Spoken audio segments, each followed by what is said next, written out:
ಸೆಪ್ಟೆಂಬರ್ನಲ್ಲಿ 75 ವರ್ಷ ಆಗುವಾಗ ಮೋದಿಜಿ ಪ್ರಧಾನಿ ಹುದ್ದೆಯಿಂದ ಕೆಳಗಿಳಿತಾರ? ಈ ಬಗ್ಗೆ ಆರ್ಎಸ್ಎಸ್ನ ಬಯಕೆ ಏನಿದೆ? ವಯಸ್ಸಿನ ನೆಪದಲ್ಲಿ ಬಿಜೆಪಿಯ ಹಿರಿಯರ ಬಲವಂತದ ನಿವೃತ್ತಿ ಈಗ ಮೋದಿ ನಿವೃತ್ತಿಗೂ ಮಾನದಂಡವಾಗುವುದಾ? ಮೋದಿ ವಿರುದ್ಧ ವಯಸ್ಸು ಅಘೋಷಿತ ಅಸ್ತ್ರ ಆಗಿದೆಯಾ?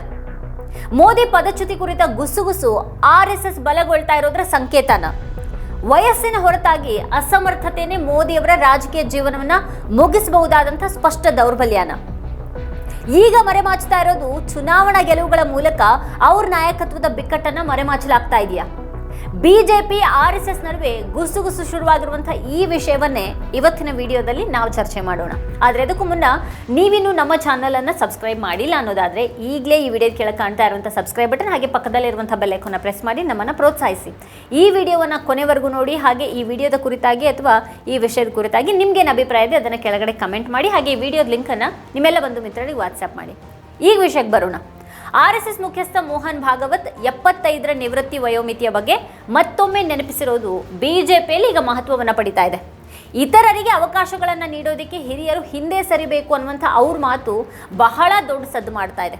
आज अपने मोरोपंत जी के 75 वर्ष पूरे हुए, इसके लिए उनको शाल पांघरली आणि मग म्हटलं थोडंसं बोला, तर ते म्हणे कशाला बोलायचं?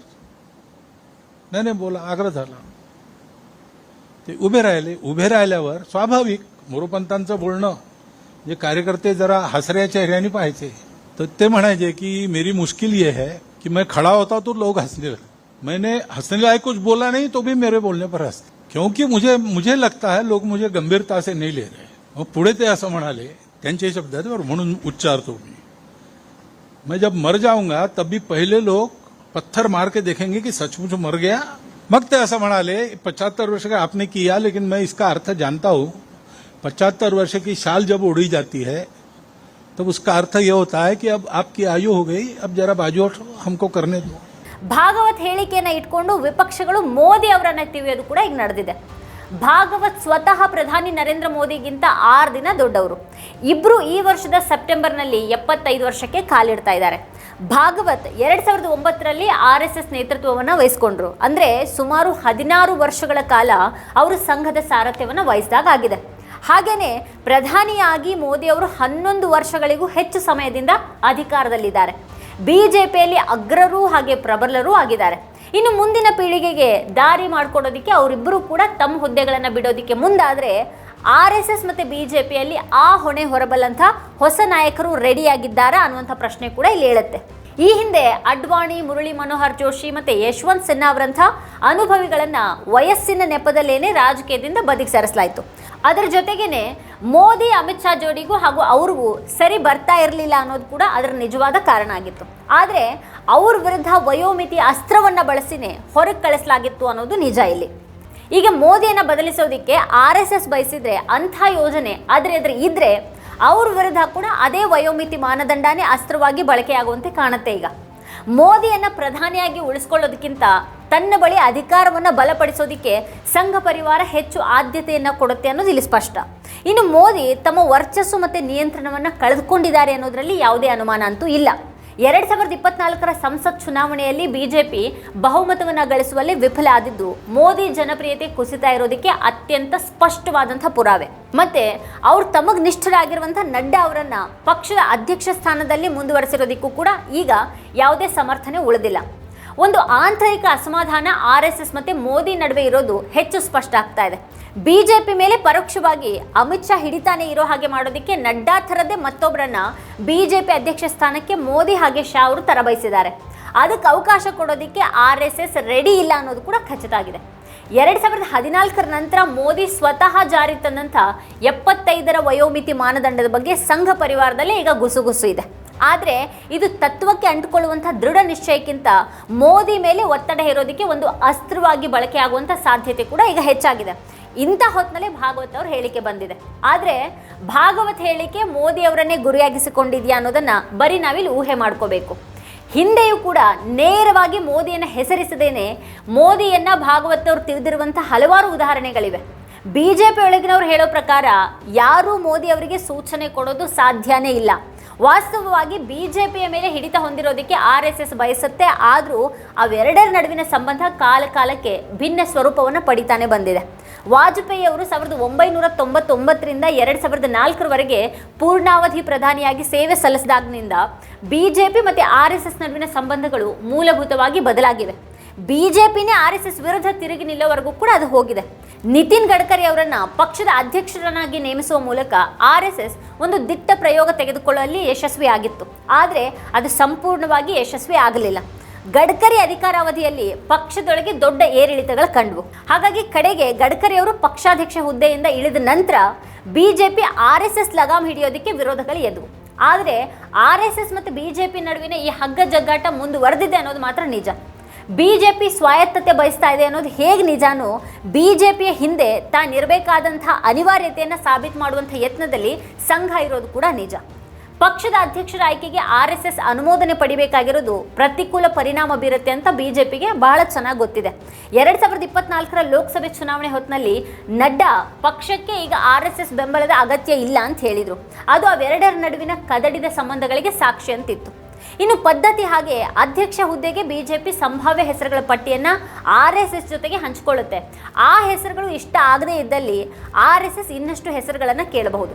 ಈಗ ಹೊಸ ಅಧ್ಯಕ್ಷರ ಆಯ್ಕೆ ವಿಚಾರವಾಗಿ ಅವೆರಡರ ನಡುವೆ ಒಮ್ಮತ ಅಂತೂ ಇಲ್ಲ. ಹಾಗಾಗಿನೇ ಈಗ ಭಾಗವತ್ 75ರ ವಯೋಮಿತಿಯನ್ನು ನೆನಪಿಸಿದ್ದಾರೆ. ಮುಂದಿನ ಬಿಜೆಪಿ ಅಧ್ಯಕ್ಷರ ಆಯ್ಕೆಯಿಂದ ಮೋದಿ ದೂರ ಇರಬೇಕು ಅನ್ನುವಂಥ ಒಂದು ಒತ್ತಡವನ್ನು ಅವ್ರ ಮೇಲೆ ಹೇರುವಂಥ ತಂತ್ರ ಕೂಡ ಆಗಿರಬಹುದು ಅಂತ ಹೇಳಲಾಗ್ತಾ ಇದೆ. ಹಾಗೆ 2029ರ ಚುನಾವಣೆ ನಂತರ ಕೂಡ ಆಯ್ಕೆಗಳನ್ನು ಮುಕ್ತವಾಗಿಡೋದಕ್ಕೆ RSS ಯೋಜಿಸಿದಂತಿದೆ. ಆ ಚುನಾವಣೆ ಪಕ್ಷದ ಹೊಸ ಅಧ್ಯಕ್ಷರ ನೇತೃತ್ವದಲ್ಲಿ ನಡೆಯಲಿದೆ. ಈಗ ಚುನಾವಣೆ ನಡೆಯಲಿರುವಂಥ ಬಿಹಾರಕ್ಕೆ ಪ್ರಧಾನಿಯಾಗಿ ಮೋದಿ ಅವರು 51 ಬಾರಿ ಭೇಟಿ ನೀಡಿದ್ದಾರೆ. ಮೋದಿ ಅವರಿಗೆ 75 ವರ್ಷ ತುಂಬಿದ 2 ತಿಂಗಳ ನಂತರ ಬಿಹಾರ ಚುನಾವಣೆ ನಡೆಯಲಿದೆ. ಬಿಹಾರದ ನಂತರ ಬಿಜೆಪಿ 2026ರಲ್ಲಿ ಅಸ್ಸಾಂ, ಪಶ್ಚಿಮ ಬಂಗಾಳ, ತಮಿಳುನಾಡು, ಕೇರಳ ಮತ್ತು ಅಂತಿಮವಾಗಿ 2027ರಲ್ಲಿ ಉತ್ತರ ಪ್ರದೇಶ ಮತ್ತು ಗುಜರಾತ್ನ ಚುನಾವಣೆಗಳಿಗೆ ಸಜ್ಜಾಗಲಿದೆ. ಹಾಗಾದರೆ 2029ರ ಸಾರ್ವತ್ರಿಕ ಚುನಾವಣೆ ಬಿಜೆಪಿ ಮೋದಿ ನಾಯಕತ್ವವನ್ನೇ ಅವಲಂಬಿಸುತ್ತಾ? ಆದರೆ ಇಲ್ಲಿ ವಯಸ್ಸನ್ನು ಬದಿಗಿಟ್ಟರು ಮೋದಿ ಹೆಚ್ಚು ವಿಫಲ ನಾಯಕರ ಹಾಗೆ ಕಾಣಿಸ್ತಾ ಇರುವಂಥ ಸನ್ನಿವೇಶ ಕೂಡ ಇದೆ. ಒಂದು ಕಾಲದ ಮೋದಿಯವರ ಮಾತುಗಳು ಹಲವು ಬಾರಿ ಬಳಸಿ ಸವಕಲಾಗಿರುವ ಅವರ ಅದದೇ ತಂತ್ರಗಳು ಈಗ ತಮ್ಮ ಹೊಳಪು ಮತ್ತು ಹರಿತ ಎರಡನ್ನೂ ಕಳೆದುಕೊಂಡು ಹಾಗಿವೆ. ಉದ್ಯೋಗಗಳನ್ನು ಸೃಷ್ಟಿಸುವಲ್ಲಿ ಅಥವಾ ಬೆಲೆಗಳನ್ನು ನಿಯಂತ್ರಿಸುವಲ್ಲಿ, ಕಪ್ಪಣ ಮರಳಿ ತರುವಲ್ಲಿ ಮತ್ತು ಮಹಿಳೆಯರಿಗೆ ಸುರಕ್ಷಿತ ಸಾಮಾಜಿಕ ವಾತಾವರಣವನ್ನು ಒದಗಿಸುವಲ್ಲಿ ಮೋದಿ ಅವರು ಸಂಪೂರ್ಣವಾಗಿ ವಿಫಲರಾಗಿರೋದು ಎದ್ದು ಕಾಣಿಸಿದೆ. ಈ ಹಿನ್ನೆಲೆಯಲ್ಲಿ ಅವರ 2047ರ ವಿಕಸಿತ ಭಾರತದ ಭರವಸೆ ದೊಡ್ಡ ಬೋಗಸ್ ಅನ್ನುವಂತೆ ಕಾಣುತ್ತೆ. CBI ಮತ್ತು ED ಅಂಥ ತನಿಖಾ ಏಜೆನ್ಸಿಗಳ ಸ್ಪಷ್ಟ ದುರುಪಯೋಗ ಕಾಣಿಸಿದೆ.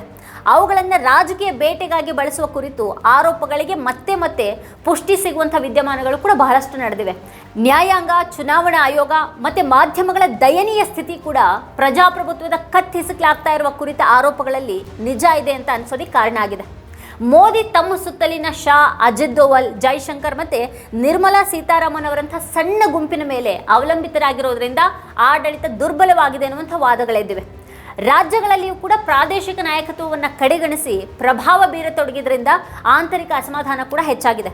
ಆದರೆ ಅವರು ಈಗಲೂ ಭಿನ್ನ ಧ್ವನಿಗಳನ್ನು ನಿಗ್ರಹಿಸುವಲ್ಲಿ ಮತ್ತು ಪ್ರಶ್ನಿಸಲಾರದಂಥ ಸ್ಥಿತಿಯನ್ನು ಉಂಟು ಮಾಡುವಲ್ಲಿ ಯಶಸ್ವಿಯಾಗಿದ್ದಾರೆ.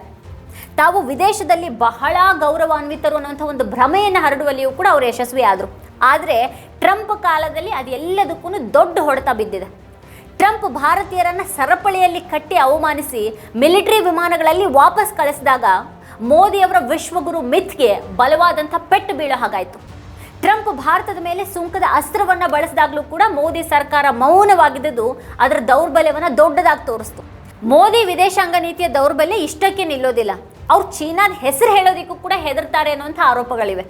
ಗಾಜಾದಲ್ಲಿ ಇಸ್ರೇಲ್ ನರಮೇಧದ ವಿರುದ್ಧ ಮಾತಾಡದೇ ಇರೋ ಮೂಲಕ ಭಾರತದ ಪ್ರತಿಷ್ಠೆ ಹಾಳು ಮಾಡಿದ್ರು ಅನ್ನುವಂಥ ಕಳಂಕ ಕೂಡ ಮೆತ್ಕೊಂಡಿದೆ.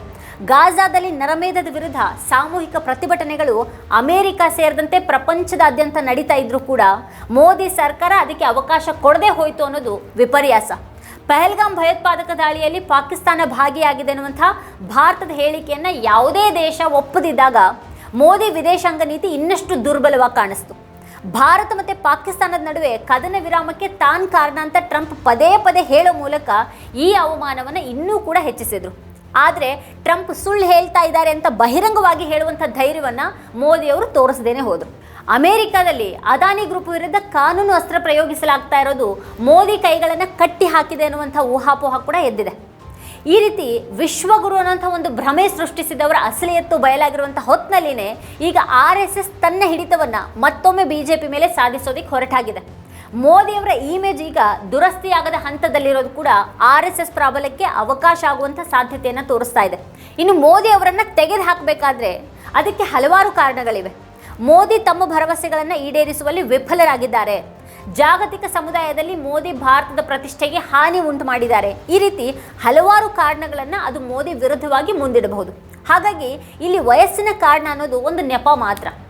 ಅವ್ರಿಗೆ ವಯಸ್ಸಾಯಿತು ಅಂತ ಹಿಂದೆ ಕಳಿಸೋದಾದರೆ ಅವ್ರಿಗಿಂತ ಕಿರಿಯರಾದಂಥ ಅಮಿತ್ ಶಾ, ಅನುರಾಗ್ ಠಾಕೂರ್ ಅಥವಾ ತೇಜಸ್ವಿ ಸೂರ್ಯ ಉತ್ತಮ ಪ್ರಧಾನಿ ಆಗ್ತಾರಾ? ಹಾಗಾಗಿ ಕಾರಣ ಇಲ್ಲಿ ವಯಸ್ಸು ಖಂಡಿತ ಅಲ್ಲ, ಬದಲಾಗಿ ಅಸಮರ್ಥತೆ ಮತ್ತು ವೈಫಲ್ಯನೇ ಮುಖ್ಯ ಕಾರಣಗಳು.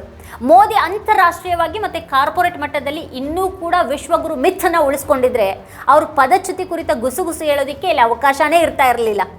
ಆದರೆ ಇದರಲ್ಲಿ ಅವರು ಸಂಪೂರ್ಣವಾಗಿ ವಿಫಲರಾಗಿದ್ದಾರೆ. ಹಾಗಾಗಿನೇ ಈ ಸಂದರ್ಭವನ್ನು ಈಗ ಬಳಸ್ಕೊಂಡು ವಯೋಮಿತಿಯ ಅಸ್ತ್ರವನ್ನು ತೋರಿಸ್ತಾ ಅವ್ರ ವೈಫಲ್ಯದ ಕಾರಣಕ್ಕಾಗಿ ಕೆಳಗಿಳಿಸುವಂಥ ಲೆಕ್ಕಾಚಾರವನ್ನು ಮೋದಿ ವಿರುದ್ಧ RSS ಮಾಡ್ತಾ ಇರೋ ಹಾಗಿದೆ. ಹಾಗೆ ಈ ಹೊತ್ತಿನಲ್ಲಿ ತಾನು ನಾನ್ ಬಯಾಲಜಿಕಲ್ ಅಂತ ಬಿಂಬಿಸ್ಕೊಳ್ಳೋದಕ್ಕೆ ಹೊರಟಿದ್ದಂಥ ಲಜ್ಜೆಗೇಡಿ ಪ್ರಯತ್ನ ಕೂಡ ಅವ್ರ ಕೈ ಹಿಡಿಯೋದಕ್ಕೆ ಸಾಧ್ಯನೇ ಇಲ್ಲ. ಈ ಬಗ್ಗೆ ನೀವೇನು ಹೇಳ್ತೀರಿ? ಮೋದಿಜಿಯವರು ಪ್ರಧಾನಿ ಹುದ್ದೆಯಲ್ಲಿ ಮುಂದುವರಿಬೇಕಾ ಅಥವಾ ನಿವೃತ್ತರಾಗಬೇಕಾ? ಅವರು ಕೆಳಗಿಳಿಯೋದಕ್ಕೆ ನಿಮ್ಮ ಪ್ರಕಾರ ಮುಖ್ಯ ಕಾರಣ ಯಾವುದಾಗಿರಬೇಕು? ಈ ಕುರಿತಾಗಿ ನಿಮ್ಗೇನು ಅಭಿಪ್ರಾಯ ಇದೆ ಅದನ್ನು ಈ ವಿಡಿಯೋದ ಕೆಳಗಡೆ ಕಮೆಂಟ್ ಮಾಡಿ. ಇದೇ ಹೊತ್ತಿನ ಸ್ಪೆಷಲ್. ನೋಡ್ತಾ ಇರಿ ವಾರ್ತಾಭಾರತಿ. ನೀವಿನ್ನೂ ವಾರ್ತಾಭಾರತಿ ಯೂಟ್ಯೂಬ್ ಚಾನಲನ್ನು ಸಬ್ಸ್ಕ್ರೈಬ್ ಮಾಡಿಲ್ಲ ಅನ್ನೋದಾದರೆ ಈ ಕೂಡಲೇ ಸಬ್ಸ್ಕ್ರೈಬ್ ಮಾಡಿ, ಹಾಗೆ ಪಕ್ಕದಲ್ಲೇ ಇರುವಂಥ ಬೆಲ್ ಐಕಾನ್ನ ಪ್ರೆಸ್ ಮಾಡಿ ನಮ್ಮನ್ನು ಬೆಂಬಲಿಸಿ.